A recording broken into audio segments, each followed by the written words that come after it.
दोस्तों, मैं हूं आशीष शुक्ला और मेरे साथ हैं आज मेरे पापा मिस्टर जीसी शुक्ला, गुलाब चंद्र शुक्ला।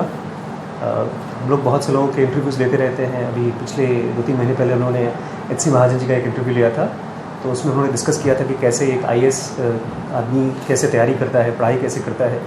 डैडी जो है वो गवर्नमेंट जॉब में थे, इंडियन गवर्नमेंट में नहीं, यूएई गवर्नमेंट में थे। इंजीनियर की जॉब उन्होंने की है। ऑलमोस्ट 36 ईयर्स तक आपकी जॉब चली है। Almost 35 years. और इसके पहले भी इफ़को में उन्होंने जॉब किया है। तो मैं आपसे डिस्कस करना चाहता हूँ कि कैसे एक बच्चा जो कि फैमिली बचपन में बहुत ज़्यादा वेल ऑफ नहीं थी, फैमिली जो थी वो 7 भाई और 1 बहन, और कैसे मेरे दादाजी ख़त्म हो चुके थे और फिर भी उन स्ट्रगल्स में से गुजर, क्योंकि बहुत से हमारे फ्रेंड्स हैं जो अभी भी फाइनेंशियली बहुत वेल ऑफ नहीं हैं।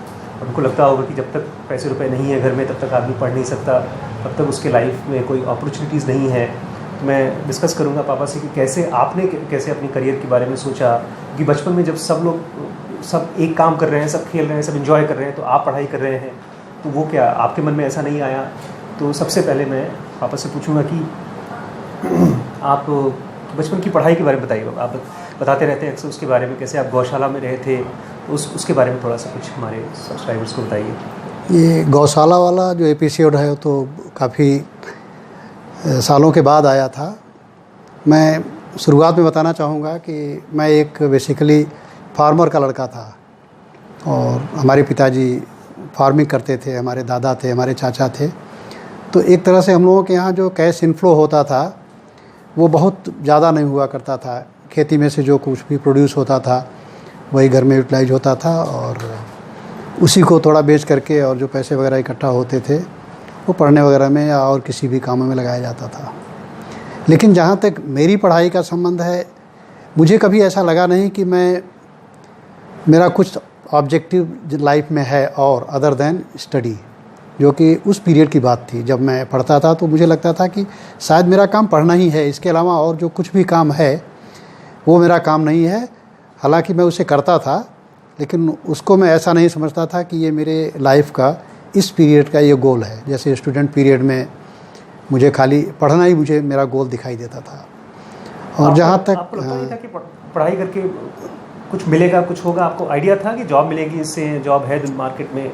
नहीं, ये कुछ मैंने उस समय नहीं सोचा था। हम सिर्फ यही सोचते थे कि मुझे पढ़ना है और स्टूडेंट पीरियड में मेरा गोल है खाली पढ़ना। मेरा ऑब्जेक्टिव या मेरा जो काम है वो पढ़ना है, बस। इसके आगे मैंने उस समय नहीं सोचा था कि मुझे इसके बाद इससे क्या होगा। सिर्फ ये जानता था कि पढ़ना एक अच्छी बात है। और ये उस समय की बात है जब मैं प्राइमरी स्कूल में जाया करता था। तो वहाँ पर बच्चों के साथ पढ़ते समय, अब मैं चूँकि गांव में था, गांव के प्राइमरी स्कूल में पढ़ता था। उस समय छोटे से टाउन में अगर उसी लेवल का कोई दूसरा प्राइमरी स्कूल था तो बच्चों के लिए एक वो प्रिविलेज हुआ करता था कि उन बच्चों को वहाँ पढ़ने के लिए उनके पेरेंट्स ने भेजा। लेकिन मेरे दिमाग में ये भी बात कभी नहीं आई कि मुझे ऐसे किसी प्रिविलेज्ड स्कूल में भेजा जाए, क्योंकि मैं सिर्फ ये समझता था कि जो कुछ भी पढ़ाया जा रहा है यही चीज़ें हर जगह पढ़ाई जाती हैं। हाँ, ये बात अलग है कि किसी को कुछ अंग्रेज़ी में पढ़ाया जाए, हिंदी में पढ़ाया जाए या कोई और लोकल लैंग्वेज में पढ़ाया जाए। तो हम लोगों के समय में 5वीं तक प्राइमरी स्कूल में जो स्कूल्स थे, ये बहुत पहले की बात है, समवेयर इन 1956-57 की बात है। तो हम लोगों को पढ़ाया जाता था और वो हिंदी मीडियम में पढ़ाया जाता था। और हिंदी मीडियम में जो कुछ भी पढ़ाया जाता था तो हम लोग उसको समझते थे कि इसको पढ़ के अगर हम रिप्रोड्यूस कर सकें, जो भी हमारे टीचर्स पूछते हैं, तो शायद वही पढ़ाई है, ऐसा हम लोग सोचते थे। आपने कब डिसाइड किया कि आपको इंजीनियरिंग साइड में जाना है, आपको इंजीनियरिंग करना है या डिप्लोमा करना है? ये इनफैक्ट इंजीनियर बनना है या इंजीनियरिंग की पढ़ाई करनी है, इसके लिए एक छोटा सा हमारे लाइफ में टर्निंग पॉइंट था। जब मैं 8th स्टैंडर्ड में था तो एक गवर्नमेंट इंटरमीडिएट कॉलेज में, आज समझ में आता है कि वो प्रिविलेज कॉलेज था, क्योंकि मेरा एडमिशन बड़े आसानी से हो गया था। तो मुझे लगा कि ये कोई बहुत बड़ा ऐसा इंस्टीट्यूशन नहीं है जहाँ पर मुझे पढ़ें या नहीं पढ़ें। लेकिन आज समझ में आता है, जब लोगों को वहाँ एडमिशन नहीं मिलता तो लगता है कि ये बहुत अच्छा कॉलेज था और मुझे आसानी से मिल गया था क्योंकि उस मेरिट में मैं था। तो 8वीं में जब था तो वहाँ पर एक साइकोलॉजी के प्रोफेसर थे जो कि गवर्नमेंट डिग्री कॉलेज से आए थे, और वो सिर्फ इसलिए आए थे, वो बच्चों का असेसमेंट कर रहे थे कि किस बच्चे का इंटरेस्ट किस चीज़ पर है, शायद ये बहुत अच्छी बात थी उस स्कूल से, उस कॉलेज से। तो उसमें उन्होंने जब साइकोलॉजिकल टेस्ट किए, उन्होंने सीरीज ऑफ टेस्ट किए, रिटन टेस्ट में ऑब्जेक्टिव टाइप के थे। तो उसका उन्होंने असेसमेंट करने के बाद फीडबैक दिया था। तो जब फीडबैक में उन्होंने मुझे दिया फीडबैक, तो उसमें ये लिखा हुआ था कि this boy is capable of becoming a good engineer, कि ये लड़का एक अच्छा इंजीनियर बन सकता है। तो शायद मेरे दिमाग में ये बात आई कि अगर इन्होंने इस तरह का असेसमेंट किया है तो शायद मेरा इंटरेस्ट उधर ही जाना चाहिए। और मुझे कुछ सब्जेक्ट अच्छे भी लगते थे, जैसे मैथमेटिक्स वगैरह, साइंस वगैरह, मुझे बड़ी आसानी होती थी उसको समझने में और ख़ुद से उसको करके वर्कआउट करके जानने में। तो फिर उसके बाद मैंने डिसाइड किया कि मैं इंजीनियरिंग के सब्जेक्ट्स लेकर के आगे की स्टडी करूँ। तो आपका शायद एडमिशन BHU में नहीं हो पाया था, मेरिट में नाम आया था लेकिन नहीं हो पाया था, ऐसा कुछ था ना? हाँ, एक्चुअली क्या है कि 1968 में यूपी बोर्ड में मेरी 5वीं पोजीशन थी, 5th पोजीशन यूपी बोर्ड में थी। और वो भी मुझे जब न्यूज़पेपर में मेरा नाम लोगों ने बताया तब मुझे लगा कि ये भी कोई अचीवमेंट है। नहीं तो उसके पहले तो मुझे लगता भी नहीं था कि ये कोई अचीवमेंट है, क्योंकि मैं जो एग्ज़ाम देता था तो सिर्फ यही सोचता था कि मेरे क्वेश्चंस जो हम अटेम्प्ट कर रहे हैं, सॉल्व कर रहे हैं, वो सही हों। कितना नंबर मिलेगा, कितना नहीं मिलेगा, ये तो रिज़ल्ट आने के बाद मालूम पड़ता था। तो जब 5th पोजीशन आई तो मुझे लगा कि लोगों ने मुझे बताया, एक्चुअली मैं तो न्यूज़पेपर देखा भी नहीं था, लोगों ने बताया तो मुझे पता लगा। तो उस समय अवेयरनेस की कमी समझ लीजिए, या हो सकता है कि अपॉर्चुनिटीज़ की कमी थी। तो हमने 3-4 कॉलेजेस में इंजीनियरिंग के लिए अप्लाई किया था, उसमें एक BHU भी था। नमस्कार दोस्तों, मैं हूं आशीष शुक्ला और मेरे साथ हैं आज मेरे पापा मिस्टर GC शुक्ला, गुलाब चंद्र शुक्ला। हम लोग बहुत से लोगों के इंटरव्यूज़ लेते रहते हैं। अभी पिछले 2-3 महीने पहले उन्होंने HC महाजन जी का एक इंटरव्यू लिया था, तो उसमें उन्होंने डिस्कस किया था कि कैसे एक IAS आदमी कैसे तैयारी करता है, पढ़ाई कैसे करता है। डैडी जो है वो गवर्नमेंट जॉब में थे, इंडियन गवर्नमेंट में नहीं, UAE गवर्नमेंट में थे। इंजीनियर की जॉब उन्होंने की है, ऑलमोस्ट 36 ईयर्स तक आपकी जॉब चली है। Almost 35 years. और इसके पहले भी IFCO में उन्होंने जॉब किया है। तो मैं आपसे डिस्कस करना चाहता हूँ कि कैसे एक बच्चा जो कि फैमिली बचपन में बहुत ज़्यादा वेल ऑफ नहीं थी, फैमिली जो थी वो 7 भाई और 1 बहन, और कैसे मेरे दादाजी ख़त्म हो चुके थे और फिर भी उन स्ट्रगल्स में से गुजर, क्योंकि बहुत से हमारे फ्रेंड्स हैं जो अभी भी फाइनेंशियली बहुत वेल ऑफ नहीं हैं। उनको लगता होगा कि जब तक पैसे रुपए नहीं है घर में तब तक आदमी पढ़ नहीं सकता, तब तक उसके लाइफ में कोई अपॉर्चुनिटीज़ नहीं है। तो मैं डिस्कस करूँगा पापा से कि कैसे आपने कैसे अपने करियर के बारे में सोचा, कि बचपन में जब सब एक काम कर रहे हैं, सब खेल रहे हैं, सब एंजॉय कर रहे हैं, तो आप पढ़ाई कर रहे हैं, तो वो क्या आपके मन में ऐसा नहीं आया? तो सबसे पहले मैं पापा से पूछूंगा कि आप बचपन की पढ़ाई के बारे में बताइए। आप बताते रहते हैं अक्सर उसके बारे में, कैसे आप गौशाला में रहे थे, तो उसके बारे में थोड़ा सा कुछ हमारे सब्सक्राइबर्स को बताइए। ये गौशाला वाला जो एपिसोड है तो काफ़ी सालों के बाद आया था। मैं शुरुआत में बताना चाहूँगा कि मैं एक बेसिकली फार्मर का लड़का था और हमारे पिताजी फार्मिंग करते थे, हमारे दादा थे, हमारे चाचा थे। तो एक तरह से हम लोगों के यहाँ जो कैश इनफ्लो होता था वो बहुत ज़्यादा नहीं हुआ करता था। खेती में से जो कुछ भी प्रोड्यूस होता था वही घर में यूटिलाइज होता था और उसी को थोड़ा बेच करके और जो पैसे वगैरह इकट्ठा होते थे वो पढ़ने वगैरह में या और किसी भी कामों में लगाया जाता था। लेकिन जहाँ तक मेरी पढ़ाई का संबंध है, मुझे कभी ऐसा लगा नहीं कि मेरा कुछ ऑब्जेक्टिव लाइफ में है और अदर देन स्टडी, जो कि उस पीरियड की बात थी। जब मैं पढ़ता था तो मुझे लगता था कि शायद मेरा काम पढ़ना ही है, इसके अलावा और जो कुछ भी काम है वो मेरा काम नहीं है। हालांकि मैं उसे करता था, लेकिन उसको मैं ऐसा नहीं समझता था कि ये मेरे लाइफ का इस पीरियड का ये गोल है। जैसे स्टूडेंट पीरियड में मुझे खाली पढ़ना ही मुझे मेरा गोल दिखाई देता था। और जहाँ तक आपको लगता नहीं था कि पढ़ाई करके कुछ मिलेगा, कुछ होगा? आपको आइडिया था कि जॉब मिलेगी, इससे जॉब है मार्केट में? नहीं, ये कुछ मैंने उस समय नहीं सोचा था। हम सिर्फ यही सोचते थे कि मुझे पढ़ना है और स्टूडेंट पीरियड में मेरा गोल है खाली पढ़ना। मेरा ऑब्जेक्टिव या मेरा जो काम है वो पढ़ना है बस। इसके आगे मैंने उस समय नहीं सोचा था कि मुझे इसके बाद इससे क्या होगा। सिर्फ ये जानता था कि पढ़ना एक अच्छी बात है। और ये उस समय की बात है जब मैं प्राइमरी स्कूल में जाया करता था। तो वहाँ पर बच्चों के साथ पढ़ते समय अब मैं चूँकि गांव में था, गांव के प्राइमरी स्कूल में पढ़ता था, उस समय छोटे से टाउन में अगर उसी लेवल का कोई दूसरा प्राइमरी स्कूल था तो बच्चों के लिए एक वो प्रिविलेज हुआ करता था कि उन बच्चों को वहाँ पढ़ने के लिए उनके पेरेंट्स ने भेजा। लेकिन मेरे दिमाग में ये भी बात कभी नहीं आई कि मुझे ऐसे किसी प्रिविलेज्ड स्कूल में भेजा जाए, क्योंकि मैं सिर्फ ये समझता था कि जो कुछ भी पढ़ाया जा रहा है यही चीज़ें हर जगह पढ़ाई जाती हैं। हाँ, ये बात अलग है कि किसी को कुछ अंग्रेज़ी में पढ़ाया जाए, हिंदी में पढ़ाया जाए या कोई और लोकल लैंग्वेज में पढ़ाया जाए। तो हम लोगों के समय में 5वीं तक प्राइमरी स्कूल में जो स्कूल्स थे, ये बहुत पहले की बात है, समवेयर इन 1956-57 की बात है, तो हम लोगों को पढ़ाया जाता था और वो हिंदी मीडियम में पढ़ाया जाता था। और हिंदी मीडियम में जो कुछ भी पढ़ाया जाता था तो हम लोग उसको समझते थे कि इसको पढ़ के अगर हम रिप्रोड्यूस कर सकें, जो भी हमारे टीचर्स पूछते हैं, तो शायद वही पढ़ाई है, ऐसा हम लोग सोचते थे। आपने कब डिसाइड किया कि आपको इंजीनियरिंग साइड में जाना है, आपको इंजीनियरिंग करना है या डिप्लोमा करना है? ये इनफैक्ट इंजीनियर बनना है या इंजीनियरिंग की पढ़ाई करनी है, इसके लिए एक छोटा सा हमारे लाइफ में टर्निंग पॉइंट था। जब मैं 8th स्टैंडर्ड में था तो एक गवर्नमेंट इंटरमीडिएट कॉलेज में, आज समझ में आता है कि वो प्रिविलेज कॉलेज था, क्योंकि मेरा एडमिशन बड़े आसानी से हो गया था। तो मुझे लगा कि ये कोई बहुत बड़ा ऐसा इंस्टीट्यूशन नहीं है जहाँ पर मुझे पढ़ें या नहीं पढ़ें। लेकिन आज समझ में आता है, जब लोगों को वहाँ एडमिशन नहीं मिलता तो लगता है कि ये बहुत अच्छा कॉलेज था, और मुझे आसानी से मिल गया था क्योंकि उस मेरिट में मैं था। तो 8वीं में जब था तो वहाँ पर एक साइकोलॉजी के प्रोफेसर थे जो कि गवर्नमेंट डिग्री कॉलेज से आए थे, और वो सिर्फ इसलिए आए थे, वो बच्चों का असेसमेंट कर रहे थे कि किस बच्चे का इंटरेस्ट किस चीज़ पर है। शायद ये बहुत अच्छी बात थी उस स्कूल से, उस कॉलेज से। तो उसमें उन्होंने जब साइकोलॉजिकल टेस्ट किए, उन्होंने सीरीज ऑफ टेस्ट किए, रिटन टेस्ट में ऑब्जेक्टिव टाइप के थे, तो उसका उन्होंने असेसमेंट करने के बाद फीडबैक दिया था। तो जब फीडबैक में उन्होंने मुझे दिया फीडबैक, तो उसमें ये लिखा हुआ था कि this boy is capable of becoming a good engineer, कि ये लड़का एक अच्छा इंजीनियर बन सकता है।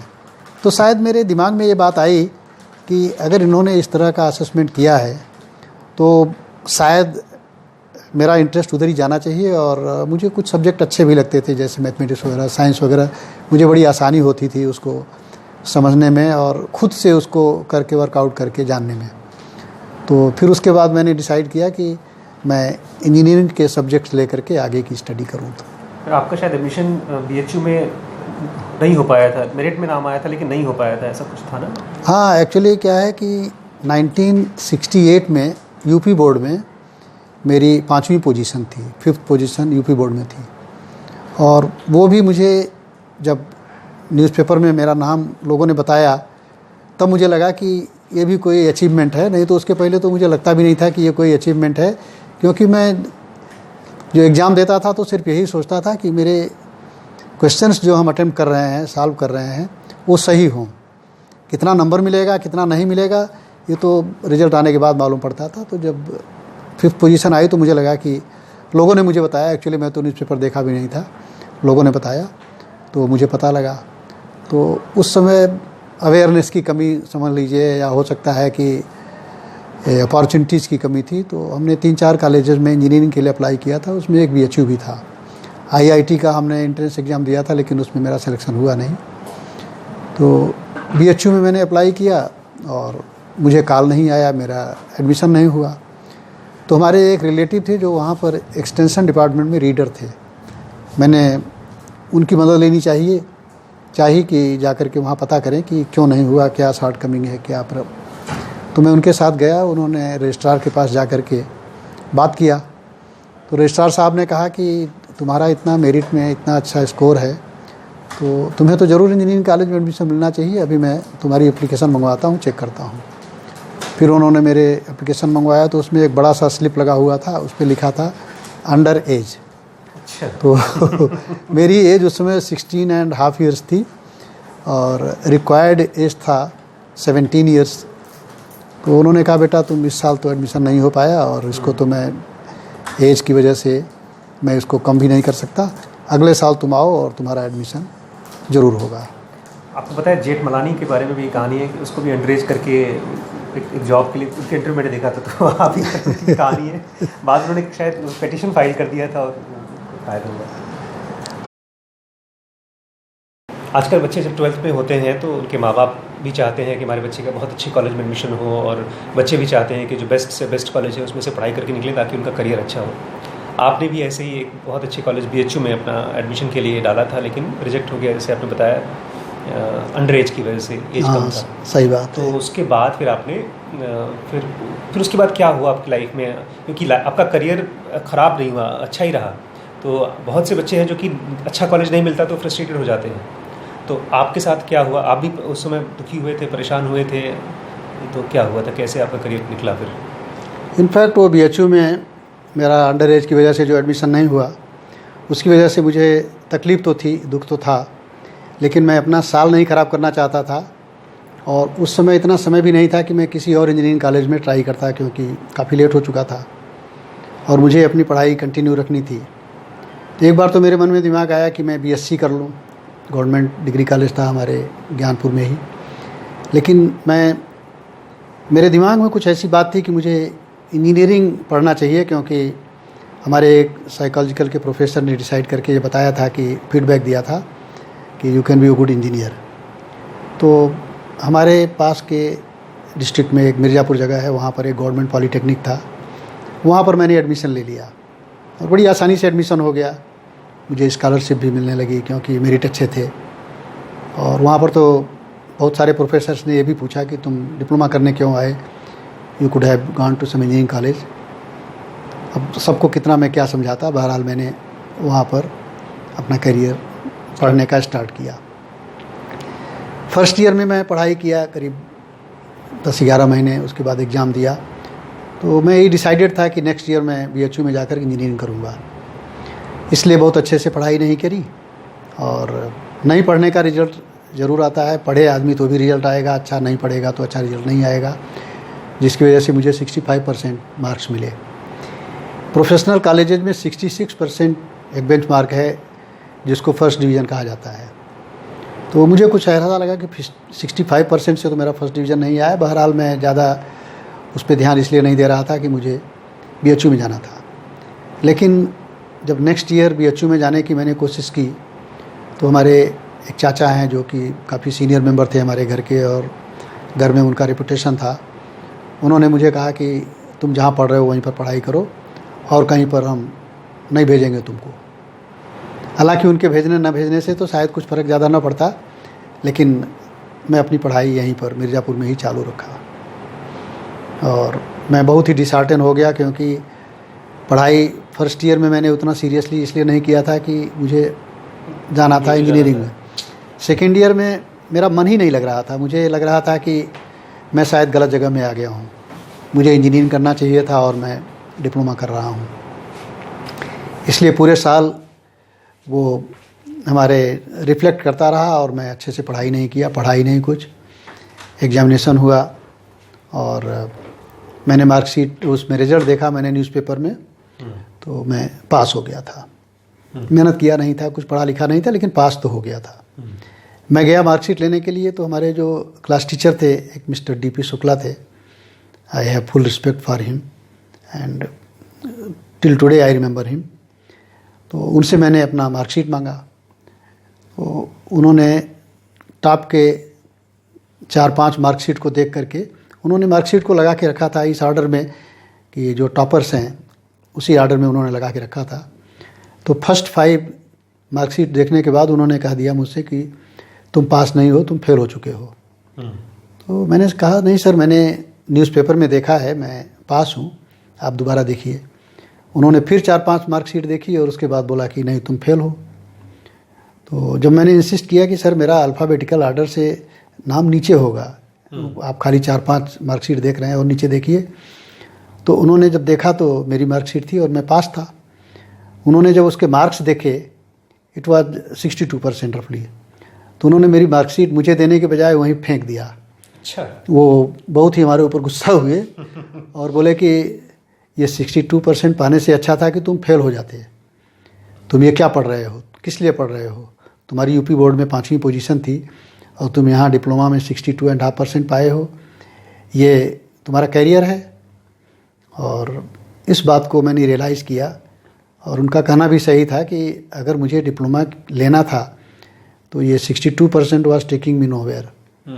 ये सेकेंड डिवीज़न का कैरियर था। सेकेंड डिवीज़न में लोगों को ना तो कहीं जॉब मिलती और ना ही उनको कोई प्रीफर करता कहीं भी किसी भी जगह पे। लेकिन ये है कि इस बात को मैंने सोचा और मैंने डिसाइड किया कि अगर डिप्लोमा ही मेरा कैरियर है, डिप्लोमा ही मेरी एजुकेशन है, तो मैं इसी में प्रयत्न करूँगा। और उसके बाद मैं वाकई में सीरियसली पढ़ाई किया और जिसका रिज़ल्ट ये हुआ कि मुझे फर्स्ट डिवीज़न मिले और मोर देन 76% एवरेज मार्क्स मिले।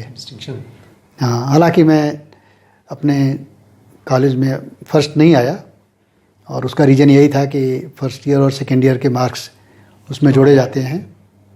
लेकिन शुक्ला जी हमारे मार्क्स को देख करके, फाइनल ईयर के मार्क्स को देखकर बहुत ही प्रसन्न थे और यही कारण है कि मैं उन्हें भूल नहीं पाता हूँ। शायद उन्हीं ने मुझे प्रेरित किया कि मैं मेहनत करके पढूं।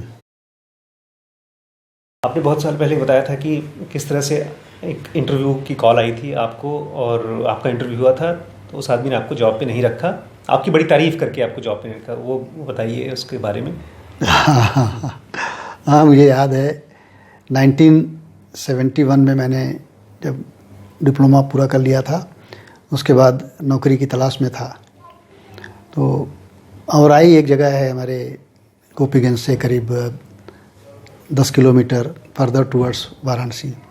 वहाँ पर एक कोऑपरेटिव शुगर मिल खुल रही थी, तो उसमें उन्हें केन सुपरवाइज़र की आवश्यकता थी। तो मैंने भी सबमिट कर दी थी एप्लीकेशन और बहुत सारे लोगों को इंटरव्यू लेटर आए थे, मुझे नहीं आया था। तो मैंने किसी से अप्रोच करके वहाँ से इंटरव्यू का लेटर मंगवाया था, तो मुझे भी बुला लिया गया था। एक साइक्लो स्टाइल पेपर पे मेरा नाम लिख करके उन्होंने भेज दिया था और मैं इंटरव्यू देने के लिए गया। इंटरव्यू देने का मेरा बहुत इंटरेस्ट नहीं था, लेकिन उसके नेक्स्ट डे मेरा IBM में इंटरव्यू था, उसमें ये बनारस में होटल क्लार्क में। तो मैंने ये डिसाइड किया कि मैं जाके दोनों इंटरव्यू दे देता हूँ। और ये चीनी मिल जो है, शुगर मिल, वहाँ के केन सुपरवाइज़र के लिए जो इंटरव्यू के लिए मैं वहाँ गया, तो 10 बजे उसमें टाइम दिया हुआ था कि इंटरव्यू स्टार्ट होगा। और वहाँ करीब 150 लोग, 150 लोग इंटरव्यू देने के लिए आए हुए थे और पोस्ट थी उनके पास कुल 6। अब उस 6 पोस्ट के लिए 150, हमें समझ में आ गया कि यहाँ पर बहुत सारे कैंडिडेट ऐसे आए हैं जैसे मैं आया हूँ, किसी से अप्रोच करके इंटरव्यू का लेटर लिया होगा। खैर, ऑफिस खुला वहाँ करीब 12 बजे और 12 या 18 लड़कों का उन्होंने नाम बुलाया और जिसका इंटरव्यू जनरली था। सारे लोग दिखाने लगे कि मुझे भी इंटरव्यू का लेटर आया है, ये देखिए मेरा लेटर है, मेरा भी इंटरव्यू लिया जाए। तो उन्होंने डिसाइड किया कि ठीक है, सबका नाम लिख लो लिस्ट में और सबका इंटरव्यू लेंगे। तो सब लाइन में लग गए अपना नाम लिखवाने के लिए। मैं बहुत मजबूत नहीं था फिजिकली, तो लाइन में मेरा बहुत पीछे नंबर लगा। ठीक है, मैं खड़ा हो गया पीछे। तो जो जेन्युइन कैंडिडेट्स थे उनका इंटरव्यू हुआ। उसके बाद जो नॉन जेन्युइन जिसको कह सकते हैं, जिसको बाद में बुला लिया गया था, जिसका नाम बाद में लिस्ट में आया था, उनका इंटरव्यू लेने लगे। तो समय बहुत लगने लगा, क्योंकि उन लोगों ने डिसाइड किया था कहाँ 18-20 लड़कों का इंटरव्यू लेने के लिए और 150 लड़कों का इंटरव्यू कंडक्ट करना था। तो उन्होंने डिसाइड किया कि 3-3, 4-4 लड़कों का बैच बना के एक साथ बुला के इंटरव्यू करो। और इस तरह से उन्होंने इंटरव्यू लिया। हम लास्ट में 7 लड़के बचे थे, तो उन 7 को उन्होंने एक साथ बुला लिया और 3-4 चेयर रखी थी, एक बेंच रख दिया बोर्ड के सामने और बैठ गए। वहाँ बैठने के बाद उन्होंने पूछना शुरू किया। तो वो इंटरव्यू मुझे थोड़ा बड़ा इंटरेस्टिंग लगा और कुछ ऐसा लगा कि जैसे ये कुछ कॉमेडी हो रही है। और वहाँ आने के बाद मुझे लगा कि ऐसे बच्चे भी होते हैं। तो जैसे मैं एग्जांपल दूंगा, उन्होंने जो पूछा सवाल कुछ मुझे याद हैं। उन्होंने पूछा कि पहले लड़के से पूछा कि वे ब्रिज क्या होता है। तो उस लड़के ने कहा, सर सड़क पर पुल बना रहता है, उसे वे ब्रिज कहते हैं। कहा यही होता है। आखिर में मेरा नंबर आया, तो उन्होंने कहा कि आपका क्या ख्याल है, आपका भी यही बात होगा, यही होता है वे ब्रिज। मैंने कहा सर नहीं, वे ब्रिज वो नहीं होता है। तो उन्होंने कहा कि अच्छा इन लोगों ने बताया ये होता है और आप बोलते हैं कि नहीं होता है, इतने लोग गलत होंगे, इतने लोग गलत बोल रहे हैं। हमने कहा सर जो वेबरिज आप पूछते हैं वो वेबरिज ये नहीं है। तो उन्होंने कहा कि नहीं है तो फिर क्या है आप बताइए। तो हमने कहा सर ट्रक्स वगैरह आते हैं और उसको उस पर वे किया जाता है और उसको बोलते हैं वेबरिज। एक प्लेटफॉर्म होता है, वहाँ पर ट्रक को ला के खड़ा करते हैं और वो तौलने वाली मशीन होती है। तो उन्होंने कहा कि आप वेबरिज का स्पेलिंग जानते हैं? तो हमने बता दिया WEIGH BRIDG। तो उन्होंने कहा कि आपने क्या पढ़ाई करी है? मैंने कहा सर मैं डिप्लोमा किया हूँ मैकेनिकल इंजीनियरिंग में। इतना सुनते उन्होंने कहा आपको नौकरी नहीं मिलेगी। हाँ सही जवाब देने के बावजूद नौकरी नहीं मिलेगी। हाँ, उन्होंने कहा सर आपको नौकरी, उन्होंने कहा कि आपको नौकरी नहीं मिलेगी। हमने कहा सर ये हमने आपको तो जो पूछा आपने बताया, और कुछ पूछना हो पूछ लीजिए, लेकिन नौकरी क्यों नहीं मिलेगी? उन्होंने कहा कि हमारे देश में रोटी की सबको ज़रूरत पड़ती है। इन बच्चों को आप देख रहे हैं, अगर आपको ये नौकरी दे दी तो ये लोग कहाँ जाएंगे?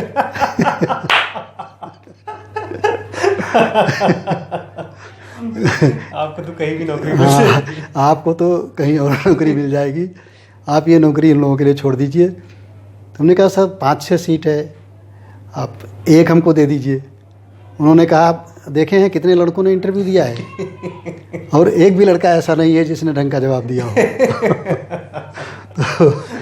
तो इन लोगों को हम लेंगे, सिखाएंगे, इनसे ये सब काम करवाएंगे और आप तो कहीं इंजीनियर बन जाइए जा कर के। उसकी कितने दिन बाद नौकरी मिली थी आपको? उसके करीब 2 महीने के बाद मुझे नौकरी मिली थी। हालांकि मुझे नौकरी मिली तो 4 अपॉइंटमेंट लेटर एक साथ आए थे अलग अलग जगहों से, और उस समय शायद इंजीनियर्स की रिक्वायरमेंट थी और अच्छे इंजीनियर्स कम हुआ करते थे। आज भी वही जो जेन्युइन इंजीनियर्स उनकी तो रिक्वायरमेंट है ही, जो लोग भी अपने सब्जेक्ट को अच्छे से जानते हैं। आज थोड़ा कंपटीशन बढ़ गया है, लेकिन हाँ उस हिसाब से रिक्वायरमेंट भी ज़्यादा हो गई है।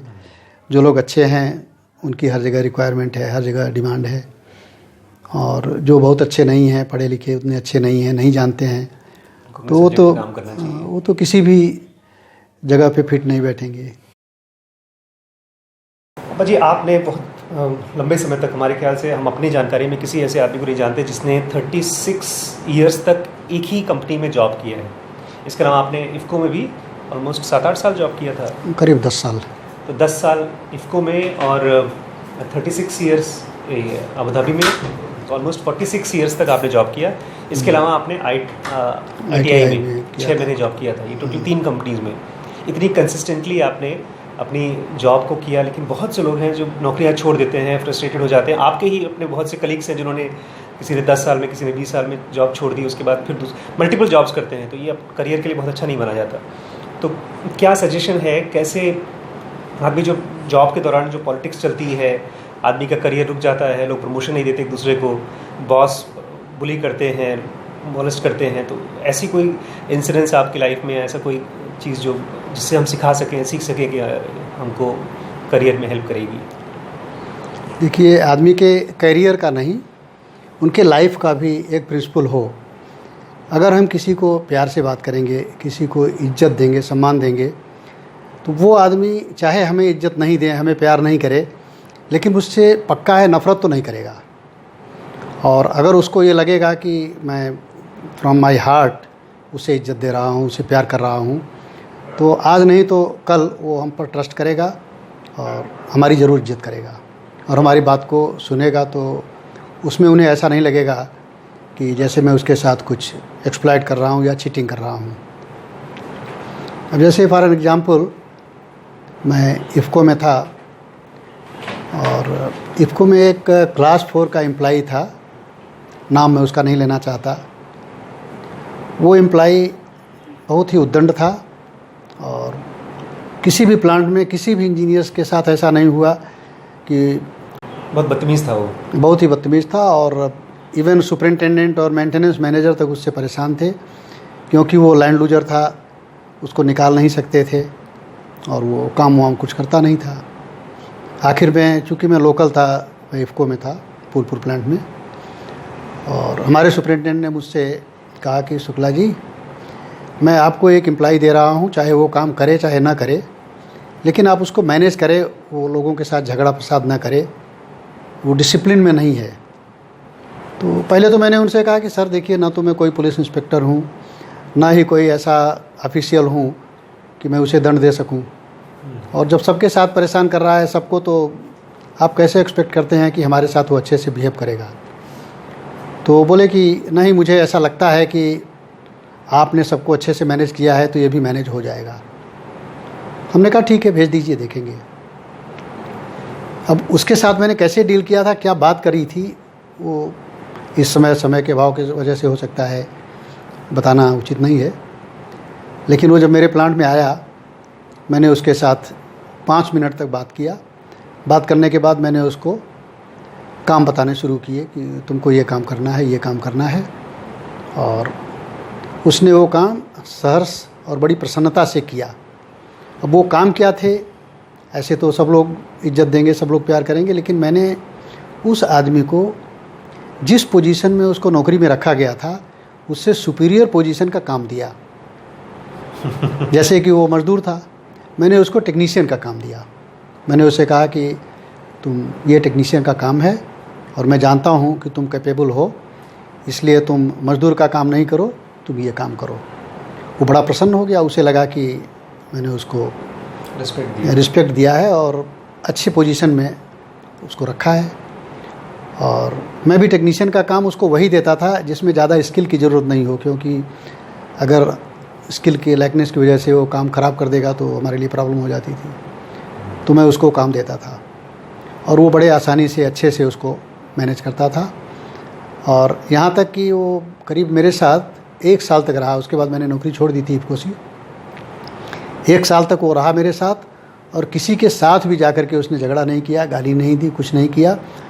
उसका रीज़न शायद ये था कि मैं उसको हमेशा किसी न किसी काम में व्यस्त रखता था। काम नहीं होने पर मैं अपने पास बुला लेता था, कुछ उससे बातचीत किया करता था।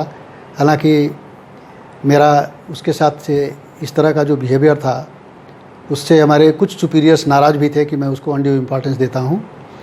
लेकिन मैंने उनसे ये कहा कि आप सुपरिटेंडेंट से बात कर लीजिएगा तो एटमॉस्फेयर क्लियर हो जाएगा, क्यों आप इसको गलत समझ रहे हैं, ऐसा गलत मत समझिए। अल्टीमेटली आदमी काम कर रहा है और पॉजिटिवली काम कर रहा है, प्रोडक्टिविटी दे रहा है। तो इस तरह से साल भर तक मेरे वहाँ के करियर में वो आदमी बहुत अच्छे से मैनेज किया। और जब मैं वहाँ से चला गया तो मुझे ये भी सुनने में आया कि उसने किसी इंजीनियर से झगड़ा किया, किसी इंजीनियर को मार भी दिया, और कंपनी से उसको टर्मिनेट कर दिया गया। एक बार आप बता रहे थे कि आपका प्रमोशन जो था, इंटरव्यू हुआ था और आपको प्रमोशन रोक दिया गया था, वो उसके बारे में कुछ बताइए। कि आदमी, बहुत बार ऐसा होता है भाई, लोगों का प्रमोशन रुक जाता है, लोग फ्रस्ट्रेटेड हो जाते हैं। आपके साथ भी भाई 40-50 साल के करियर में तो ऐसा हुआ होगा। एक्चुअली मेरा प्रमोशन एक बार नहीं कई बार रुका, लेकिन उससे मुझे फ्रस्ट्रेशन कभी नहीं हुआ। मैं ये सोचता था कि जो कुछ भी हुआ है उसके लिए या तो मैं ज़िम्मेदार हूँ और या तो सिचुएशन ज़िम्मेदार है। अब 2 एग्जांपल मैं यहाँ पर दूंगा। मैं इफ़को कलोल में था और मैं सुपरवाइज़र लेवल में था उस समय। और वहाँ यूरिया प्लांट में कार्बन डाइऑक्साइड गैस का इस्तेमाल होता है, जिसको कूलिंग की ज़रूरत पड़ती है। तो वहाँ हीट एक्सचेंजर्स हैं जिसमें सेल है, ट्यूब बंडल्स है, उसका मेंटेनेंस हो रहा था। Tube bundle was pulled out, उसकी क्लीनिंग करके उसको बाद रीस्टोर करना था। और साथ ही मैं पढ़ाई भी कर रहा था। एक AMI होता है जिसको बोलते हैं associate membership of Indian engineers. तो वो सेक्शन B का मेरा एग्ज़ाम था मंडे को, और मैं साइट पे संडे को काम करवा रहा था। हमारे सुपरिटेंडेंट ने हमसे कहा कि शुक्ला जी, आप इस ट्यूब बंडल को कंप्लीट करा के, रीस्टोर करा के एक्सचेंजर को, उसके बाद जाइएगा। मैंने उनसे कहा सर, ये काम पूरी रात रुकने के बाद भी नहीं होगा, कल दिन भर करना होगा। हो सकता है कल पूरी रात कोई आदमी रुके तो हो सकता है। लेकिन वो एडामेंट थे, वो बोलते थे नहीं, पूरी रात आप रहिए। मेरी रिक्वायरमेंट थी कि मैं चाहे पढ़ाई ना करूं, क्योंकि एक दिन पढ़ने से बहुत ज़्यादा कुछ नहीं हो जाता है। मेरी तैयारी तो थी, पढ़ाई वढ़ाई हो चुकी थी। एग्ज़ाम देना था मंडे को। तो मैंने कहा सर, मुझे एग्जामिनेशन हॉल में नींद आएगी, तो मुझे प्लीज़ 10 बजे रात तक मैं यहाँ काम करवा देता हूँ, उसके बाद जाने दीजिए। लेकिन वो नहीं माने और मुझे वो इंसिस्ट करते रहे कि मैं वहाँ रुकूं और काम करवाऊं। मैं 10 बजे तक काम करवा के छोड़ के चला गया। इसकी वजह से बहुत ही नाराज़ हो गए और उनके बुक में मेरा बहुत ही बैड इम्प्रेशन हो गया। उन्होंने डिसाइड कर लिया कि ये लड़का, उसमें काफ़ी यंग था मैं, तो उन्होंने डिसाइड किया कि ये लड़का डिसओबीडियंट है। उसके करीब 2 महीने के बाद प्रमोशन के चांसेस आए और उनका ट्रांसफ़र हो गया था। वो फूलपुर यूनिट में आ गए थे, वहाँ के वो हेड थे। तो प्रमोशन के लिए उन्होंने इंटरव्यू कंडक्ट किया, उसके चेयरमैन बने और मैं भी क्वालिफ़ाई करता था तो मुझे भी कॉल किया गया। दिल्ली में इंटरव्यू था, मैं आया। इंटरव्यू में उन्होंने जो दूसरे सुपरिटेंडेंट थे उनसे कुछ इस तरह से इंडिकेट किया कि कुछ ऐसे सवाल मुझसे पूछें वो जिसका मैं जवाब न दे पाऊँ। क्या क्या बोला उन्होंने? उन्होंने इनसे ये कहा कि शुक्ला जी ने इंजीनियरिंग पास कर लिया है, आप इनसे एज इंजीनियर क्वेश्चंस कीजिए। तो उन्होंने ढेर सारे क्वेश्चंस होते हैं, जैसे कि फॉर एग्जांपल कंप्रेसर जो लगता है स्टेजेज में लगता है, रेसिप्रोकेटिंग कंप्रेसर हो या सेंट्रीफ्यूगल कंप्रेसर हो, हर एक में स्टेजिंग होती है। तो उन्होंने हमसे कहा कि ये स्टेजिंग क्यों की जाती है। तो हमने उनको जवाब दिया कि सर आइसोथर्मल कंप्रेशन अचीव करने के लिए स्टेजिंग की जाती है। तो उन्होंने कहा कि क्या अचीव होता है? हमने कहा सर नहीं हो पाता है, क्योंकि स्टेज एक आइसोथर्मल की कंडीशन मीट करना इट्स नॉट पॉसिबल, लेकिन curve can be maintain very closer to that. तो इस तरह से मैंने जब उनको जवाब दिया तो बड़े खुश हुए, संतुष्ट हुए, क्योंकि वो उनकी पॉलिटिक्स नहीं जानते थे। फिर इन्होंने जो हमें प्रमोशन नहीं देना चाहते थे, इन्होंने कुछ प्लांट से रिलेटेड और भी सवाल पूछे, हमने सेटिस्फैक्टली उनको जवाब दिया। तो वो मुझे he could not pin me down. ऐसा नहीं था कि मैं बहुत ही इंटेलिजेंट था, मैं बहुत ही अच्छा था। ये है कि उस समय कुछ ऐसी सिचुएशन बनी कि मैंने उनको सारे जवाब दिए। और फिर उन्होंने हमसे ओपनली फ्रैंकली कह दिया कि आप उस दिन प्लांट में काम छोड़ करके चले गए थे, डिसओबे किए थे, आपने बात नहीं मानी थी, इसलिए हम आपको प्रमोशन नहीं दे सकते।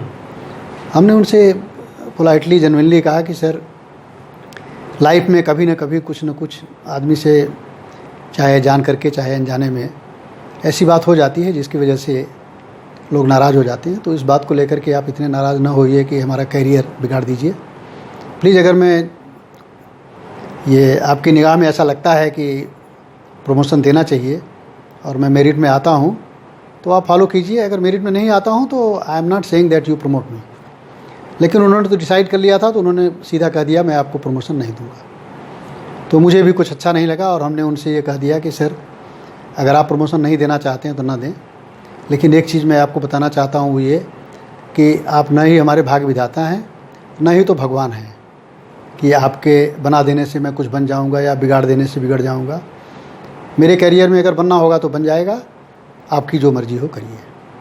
और उसके बाद मैं बोर्ड से बाहर आ गया और उन्होंने मुझे प्रमोशन नहीं दिया।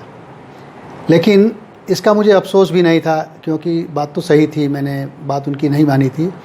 लेकिन मैं पूरी तरह से कन्विंस्ड था कि बात नहीं मान करके मैंने कुछ ऐसा गुनाह नहीं किया है, क्योंकि अल्टीमेटली मेरे भी लाइफ की बात है, मेरा भी करियर था, मुझे भी एग्ज़ाम देना था। तो I was not repenting, I was very clear in my mind. और शायद इसीलिए उसका नतीजा ये हुआ कि within 2 months I got promoted in the unit where I was working like Phulpur Kalol. और कलोल में उन्होंने मुझे प्रमोशन दिया। प्रमोशन देने के बाद उन्होंने मुझसे ये भी पूछा, ऑप्शन दिया कि आप कलोल में रहेंगे गुजरात में या फूलपुर जाएंगे इलाहाबाद के पास। ओबियसली फूलपुर इलाहाबाद मेरे घर के काफ़ी पास था, तो I was more interested in getting transfer और मैंने ट्रांसफ़र एक्सेप्ट कर लिया। ट्रांसफ़र एक्सेप्ट करने के बाद मैं आकर के फूलपुर में ज्वाइन किया। और चूँकि वो हमारे हेड थे मेंटेनेंस के, जिन्होंने आपको प्रमोट नहीं किया, जिन्होंने मुझे प्रमोट नहीं किया था, वही हमारे मेंटेनेंस के हेड थे। तो मुझे उन्हीं को रिपोर्ट भी करना था। रिपोर्ट करने के समय मेरे मन में ये बात आई थी कि हो सकता है ये मुझे यहाँ पे परेशान करें, इसलिए मैंने ऑफेंडिंग होना ज़्यादा बिलीव किया कि मुझे इनको अभी से बता देना चाहिए कि क्या हमारे पास है। तो हमने हमारे लोकल होने का एडवांटेज लिया और उनसे कहा कि सर यहाँ मैं आपको रिपोर्ट करने आया हूँ, आपने प्रमोट नहीं किया, फिर भी मुझे प्रमोशन मिल गया है।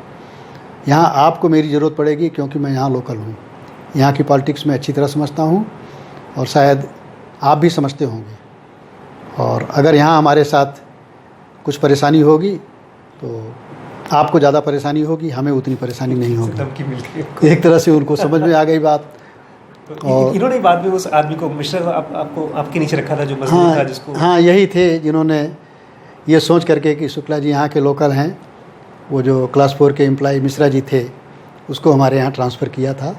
हालांकि हमने मैनेज किया, लेकिन परेशान करेगा तो कम से कम इनको परेशान करे, बट हाँ, लेकिन वो मेरे पास आया तो मैं और भी स्ट्रांग बन गया, और इसका हमें तो लाभ मिला, उन्हें मिला कि नहीं ये भगवान जाने, लेकिन मुझे ये लाभ मिला कि पूरे यूनिट में सब लोग जान गए कि अगर शुक्ला ये मिश्रा किसी से मैनेज हो पा रहा है तो वो शुक्ला जी हैं, और इस तरह से मैं उनके साथ रहा।